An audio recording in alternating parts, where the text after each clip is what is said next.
CAVR। आज हम आ चुके हैं हमारी नई वीडियो को लेकर, जो कि है 12 खड़ी के बारे में। जी हाँ, 12 खड़ी क्या होती है और उसे किस तरीके से लिखना पड़ना है आज की इस वीडियो में हम देखेंगे। पर उससे पहले 12 खड़ी पढ़ने से पहले हमें वर्णों का उच्चारण, वर्णों का ज्ञान अवश्य होना चाहिए। वर्णों के बारे में जानकारी पूर्ण होने के बाद ही हम 12 खड़ी को पढ़ सकते हैं। वर्णों की जानकारी के लिए संपूर्ण वर्णमाला पार्ट फर्स्ट, जो संपूर्ण वर्णमाला की जो हमारी वीडियो है उसको अवश्य देखें, लिंक डिस्क्रिप्शन में है। इसके बाद मैं आपको ये भी बता देना चाहती हूँ कि हमारी 12 खड़ी किस तरीके से छोटे बच्चों को सिखानी है, उसके बारे में भी एक वीडियो बनाई जा चुकी है, 12 खड़ी पार्ट फर्स्ट, उसको भी जाकर आप अवश्य देखें। 12 खड़ी की कम जानकारी के लिए आप उस वीडियो को देख सकते हैं, लेकिन यदि आप चाहते हैं कि 12 खड़ी का इंग्लिश ट्रांसलेशन किस तरीके से किया जाए, उसे हम अपनी इंग्लिश लैंग्वेज में किस तरीके से उसका यूज कर सकते हैं, उसके बारे में भी आज हम इस वीडियो में पढ़ेंगे। तो जाकर संपूर्ण वर्णमाला और 12 खड़ी पार्ट फर्स्ट की वीडियो अवश्य देखें, लिंक डिस्क्रिप्शन में है। तो चलिए शुरू करते हैं हमारी आज की 12 खड़ी की वीडियो।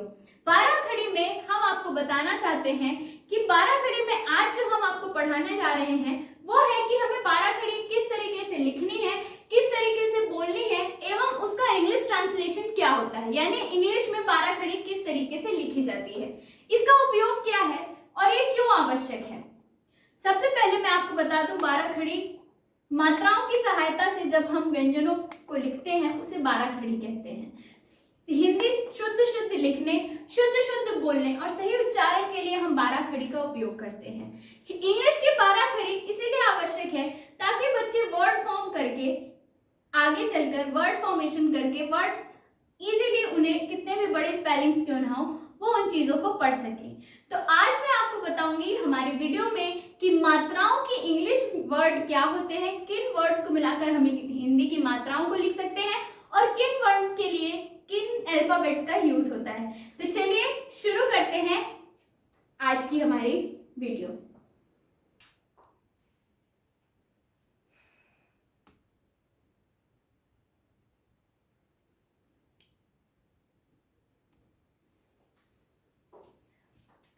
तो आपने चार्ट देख ही लिया होगा और आप चाहे तो इसका स्क्रीनशॉट भी रख सकते हैं फॉर बेटर लर्निंग। तो चलिए अब हम देखते हैं कि हमने चार्ट में लिखा क्या है। सबसे पहले हमने मात्राओं को बताया हुआ है कि यदि छोटा अ की मात्रा है तो उसके लिए हम अ लिखेंगे, बड़ा आ की मात्रा है तो हम डबल ए लिखेंगे। इसी तरीके से छोटी ई की मात्रा के लिए I, double E, U, double O, E, A I यानी आई, ओ, ए यू यानी आओ, अन, आ। इसी तरीके से हमने व्यंजनों को भी अल्फाबेट्स में कन्वर्ट कर दिया है ताकि हमारी 12 खड़ी इजी हो सके। तो चलिए देखते हैं। क यानी के ए, ख, के एच ए, ग, जी ए।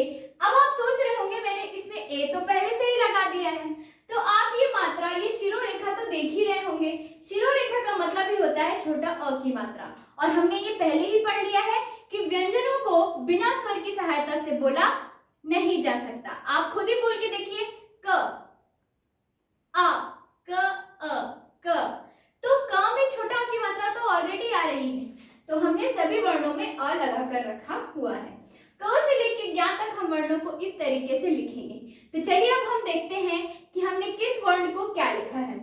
क, के ए, ख, के एच ए, ग, जी ए, घ, जी एच ए, च, सी एच ए, छ, सी डबल एच ए, ज, जे ए, झ, जे एच ए, ट, टी ए, ठ, टी एच ए, ड, डी ए, ढ, डी एच ए, ण, एन ए। अब आप सोच रहे होंगे कि यहाँ ण लिखा है लेकिन अंगा और इया तो लिखा ही नहीं, तो मैं आपको बता देना चाहती हूँ अंगा और इया की 12 खड़ी नहीं होती है। चलिए आगे बढ़ते हैं। त, टी ए, थ, T H A, the, D A, ध, डी एच ए, न, एन ए। यहाँ पे भी आपने देखा कि डी ए 2 बार आया है, डी एच ए भी 2 बार आया है, ट भी 2 बार आया है, THA भी 2 बार आया है, यानी हमें अपने अनुसार, अपनी क्षमता अनुसार चीजों को, अपनी कॉमन सेंस को यूज कर कर ही वर्ड को बनाना है। यानी कब जब हम कोई भी वर्ड बना रहे हो और हमें 12 खड़ी का यूज करना है तो हमें उस हिसाब से ही वर्ण का यूज करना है, उस हिसाब से ही हमें इंग्लिश के अल्फाबेट्स का यूज करते हुए, इंग्लिश की 12 खड़ी का यूज करते हुए चीजों को लिखना है। आप देख रहे हैं यहाँ पे चीजें 2-2 बार आई हुई हैं, इसका मतलब ये नहीं है कि आप ट की जगह पर ता का उपयोग कर दें, ता की जगह पर टा का उपयोग कर दें। इन चीजों के लिए आपको आपका एक सेल्फ जो कॉमन सेंस होता है उसका यूज करना होगा। इंग्लिश की 12 खड़ी हम बच्चों को इसलिए सिखाते हैं ताकि वो प्रोनाउंसिएशन प्रॉपर तरीके से कर सकें। तो चलिए अब हम हिंदी में 12 खड़ी हिंदी और इंग्लिश दोनों में ही लिखकर देख लेते हैं। तो जैसे कि हमने मात्राएं और वर्णों को इंग्लिश में किस तरीके से लिखना है, किन अल्फाबेट्स का यूज करके लिखना है वो देख लिया है। तो चलिए अब हम क की 12 खड़ी लिखकर देखते हैं। हिंदी में भी उनकी मात्राएं लगाएंगे और इंग्लिश में भी अल्फाबेट्स का यूज करके उनको लिखेंगे। तो देखते हैं क यानी कि ये मात्रा, आपकी क में ये मात्रा ऑलरेडी लगी हुई होती है, इसीलिए मैंने आपको पहले भी बताया कि वर्णों में जो शिरोरेखा होती है वो छोटी अ की होती है। व्यंजनों को हम बिना स्वर की सहायता से नहीं बोल सकते, इसीलिए हम उस पर शिरोरेखा लगाते हैं। तो क में जो ये मात्रा है ये छोटा अ, फिर इसके साथ ये बड़ा आ, इसके साथ ये छोटी ई, बड़ी ई की, कु, उ, के, कै,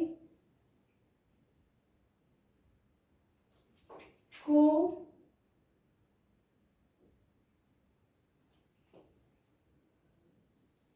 कौ,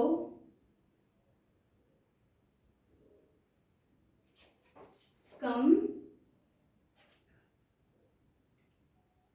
क। इस तरीके से हम हिंदी की 12 खड़ी को लिखते हैं। इसमें जो ये मात्रा है ये आपके सभी के साथ चलेगी। इसका मतलब ये नहीं है कि आप आ हर किसी के साथ आपको ए लिखना जरूरी नहीं है, पर हम क यानी छोटा अ के लिए के का ए का यूज करते हैं, यानी क, के ए का। आप चाहें तो सिर्फ के ए को भी का पढ़ सकते हैं।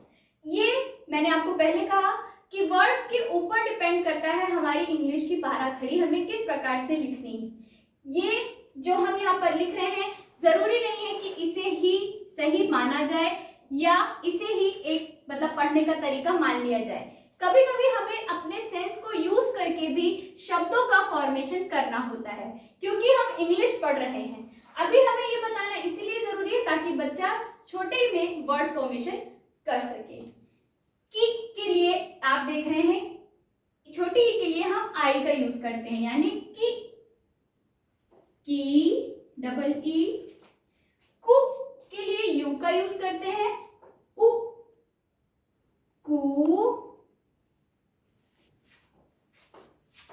के लिए ई का यूज करते हैं, ए के लिए ई, के, कै, को, कौ, कन, कह। मैं यहाँ पर आपको इसके बारे में बताना चाहती हूँ, अम की बिंदी के बारे में। अम की बिंदी जब हम लिखते हैं तो उसका मतलब होता है कि हम अम भी कह रहे हैं और अन भी कह रहे हैं, यानी आधा म और आधा ना का भी साउंड उपयोग होता है। जैसे अंगूर, संगीता, ठीक है, संयोजक। तो ये सब चीजों में म और ना यानी आधा म और आधा ना दोनों को ही हम अम की बिंदी से डिनोट करते हैं। तो इसे हम ए एन भी लिखेंगे और ए एन भी लिख सकते हैं। जैसे कि मैंने कहा इंग्लिश बहुत ही टफ लैंग्वेज है, इसमें हमें वो कभी कभी ऐसा होता है हम जो लिखना चाहते हैं वो नहीं लिखते, उसके अलावा कुछ और ही स्पेलिंग होती है, जैसे KNOW, पर हम इसे कनो नहीं कहेंगे, हम कहेंगे नो, लेकिन हमने लिखा क्या है KNOW। तो इंग्लिश थोड़ा टिपिकल लैंग्वेज है, लेकिन जब हम हिंदी पढ़ते हैं हमें हिंदी में वही शब्द वही अक्षर लिखने होते हैं जिनका हम उच्चारण कर रहे हैं। इसीलिए बच्चों को 12 खड़ी लिखना और बोलना बहुत ही ज्यादा इंपॉर्टेंट है, ताकि उनका उच्चारण और उनकी वर्तनी शुद्ध हो सके। वर्तनी किस प्रकार से शुद्ध होगी? जब हम बच्चों को ये बताएंगे कि छोटी मात्रा को किस प्रकार बोलना है और बड़ी मात्रा को किस प्रकार बोलना और लिखना है। इसके बारे में हमने 12 खड़ी पार्ट फर्स्ट वीडियो में बहुत ही अच्छी एक्टिविटी के थ्रू इसको समझाया है, तो एक बार जाकर आप उसको चेक कर लीजिए। तो ये थी हमारी इंग्लिश की 12 खड़ी हमें किस प्रकार से लिखनी है उसकी वीडियो। आप आई होप आपको इसको समझ में आया होगा और आपको ये इंटरेस्टिंग भी लगा होगा। इसी तरीके से हम बाकियों की भी 12 खड़ी लिख सकते हैं। तो 12 खड़ी तो हमने सीख ली है। हर वर्ण की 12 खड़ी आप बच्चों को सेम इसी पैटर्न में सिखाइए, बहुत आराम से बच्चे लिखना और बोलना सीख जाएंगे। लेकिन आपको इस बात की आवश्यकता नहीं है कि आप उसे कॉपी पेन लेकर ही लिखना सिखाएं। आप खेल खेल में ही उससे उच्चारण कराना सिखा सकते हैं। अखबार का कोई एक शब्द ले लीजिए और कहिए उसको पढ़ के दिखाए, शायद उसे कुछ परेशानी होगी, लेकिन यदि वो वर्णों को जानता है और मात्राओं को जानता है तो वो बोलकर पढ़ना सीख जाएगा। जैसे शब्द अखबार को ही ले लीजिए, अखबार, इस तरीके से आप उसे जब बोलना सिखाएंगे तो वो चीजों को बोलना और समझना सीख जाएगा, उसे मात्राओं का सही ज्ञान हो जाएगा। तो मैं आपको एक शब्द लिखकर दिखाती हूँ जिसे आप इंग्लिश और हिंदी में किस तरीके से उसका फॉर्मेशन कर सकते हैं उसके बारे में आपको समझ में आएगा। जैसे हम कहते हैं कमल, कमल, इसमें सारे वर्ण छोटे हैं, ठीक है। देखिए कमल, चूंकि वॉवेल्स जो हैं इंग्लिश में वो 5 ही हैं और हमारी मात्राएं कितनी हैं, यानी हिंदी के स्वर कितने हैं, 12 हैं। तो हमें कभी कभी इंग्लिश के जो वॉवेल्स हैं उनका यूज थोड़ा ज्यादा करना पड़ता है, या कभी कभी आगे चल के ऐसा यूजेस इनके बढ़ जाते हैं क्योंकि वॉवेल कम है और मात्राएं हमारी ज्यादा हैं। तो जैसे कमल, तो क के म